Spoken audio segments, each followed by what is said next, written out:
I've been watching the Design Factory for probably 18 months, coming along to the industry breakfasts, and I was really impressed with the students and the work they were doing in different projects.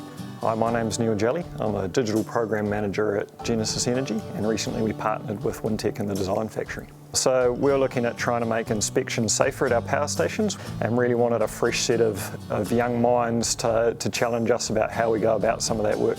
In my opinion, they really exceeded our expectations of what we thought they would do. They follow a really good process here at the Design Factory, and they got some really good information out, and as a result, we've got some really cool projects underway. We've got a particular engineer that's a very wise man, but asked him to come down and speak to the students, and the way the students engaged him and talked to him, he ended up staying there for I think a couple of hours in the end. It brought so much IP out of his brain that otherwise we probably wouldn't be able to get, so they did really well. I'd say, look, the fresh thinking that they have in the process that they go through is really beneficial.